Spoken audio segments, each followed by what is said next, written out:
Shalom Bapak Ibu Saudara-saudariku yang terkasih dalam Kristus Yesus. Kita bertemu lagi dalam acara Satu Bagi.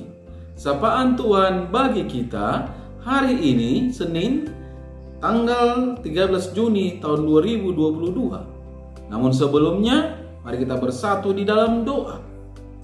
Damai sejahtera Allah yang melampaui segala akal, itulah yang memelihara hati dan pikiranmu di dalam Kristus Yesus Tuhan kita. Amin. Saudara yang terkasih, adapun yang menjadi sapaan Tuhan bagi kita di hari ini terangkat dari kitab Ibrani pasal yang ke-13 ayat yang ke-16. Demikian firman-Nya. Dan janganlah kamu lupa berbuat baik dan memberi bantuan, sebab korban-korban yang demikianlah yang akan berkenan kepada Allah. Sampai sejauh itu firman Tuhan. Saudara yang terkasih, saya mengangkat tema dari kebenaran firman ini, yaitu berbuat baik.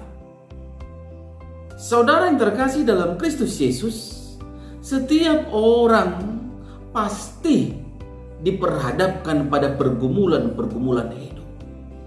Salah satu pergumulan itu adalah hal berbuat baik. Apalagi ketika perbuatan baik yang dilakukannya itu seringkali tidak mendapatkan respon atau balasan yang diharapkan. Kita pun mulai merasa bosan berbuat baik. Mulai berpikir 1000 kali untuk berbuat baik, dan akhirnya kita berhenti dan lupa untuk melanjutkan perbuatan baik tersebut. Saudara yang terkasih dalam Kristus Yesus, tapi ingatlah para petani. Mereka menanam padi, namun pada saat bersamaan tumbuh pula rumput di sawah.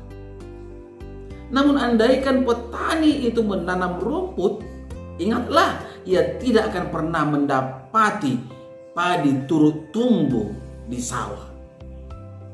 Demikian pula dalam kehidupan ini. Ketika kita melakukan perbuatan baik, terkadang hal-hal buruk malah menyertai kita. Entah itu berupa hinaan, cercaan, cibiran, hinaan dari orang lain. Jika demikian, haruskah kita saudara-saudara berhenti berbuat baik ketika orang lain tidak membalaskan kebaikan kepada kita? Saudara yang terkasih, Rasul Paulus berkata dalam Galatia 6 ayat ke-9, janganlah kita jemu-jemu berbuat baik. Karena apabila sudah datang waktunya, kita akan menuai jika kita tidak menjadi lemah. Artinya apa? Artinya tidak ada istilah rugi atau buntung ketika kita selalu melakukan perbuatan-perbuatan baik kepada orang lain. Sebab pada saatnya kita akan menuai. Mengapa kita menuai? Kebenaran firman saat ini berkata, itulah korban yang diinginkan oleh Tuhan.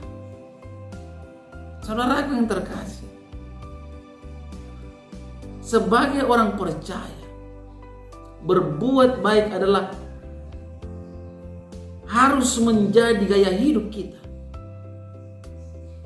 Bahkan kebaikan itu tidak boleh dilupakan. Kebaikan adalah sifat ilahi yang harus terpancar dalam kehidupan orang-orang percaya. Mengapa saudara-saudara? Karena status kita adalah anak-anak terang.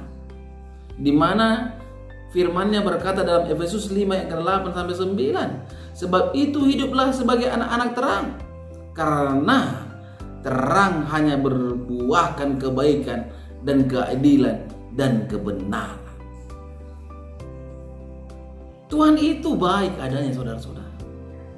Dan teladan tentang kebaikan telah ditunjukkan oleh Yesus, yang senantiasa berbuat baik kepada semua orang tanpa memandang status atau latar belakang. Ia menyembuhkan yang sakit, melepaskan mereka dari segala keterikatan. Mereka diberi makan. Luar biasa saudara-saudara. Dan sebagainya lagi. Ada banyak perbuatan-perbuatan baik Tuhan. Melalui sapaan ini saudara-saudara yang terkasih dalam Kristus Yesus, kita diajak untuk menjadi pribadi yang selalu berbuat baik bagaimanapun situasinya. Karena kita adalah anak-anak Tuhan. Amin. Kita bersatu di dalam doa. Terima kasih Bapa di surga untuk kebaikan-Mu yang selalu Engkau berikan kepada hamba. Semua itu bukan dikarenakan kehebatan hamba, tetapi hanya oleh kebaikan dan kemurahan Tuhan semata. Terkhusus lagi kebenaran firman-Mu yang telah berkumandang melalui media YouTube di pagi hari ini. Ini juga semata-mata hanya dikarenakan kebaikan Tuhan. Biarlah kebenaran firman-Mu yang telah berkumandang yang mengingatkan setiap orang untuk berbuat baik bisa termeterai di dalam kehidupan para pendengar. Olehnya hamba sangat yakin dan percaya mereka akan diberkati oleh Tuhan. Mereka terberkati di tengah-tengah rumah tangga dan mereka akan terberkati di tengah-tengah pekerjaan. Hanya dalam nama Kristus Yesus hamba berdoa dan mengucap syukur.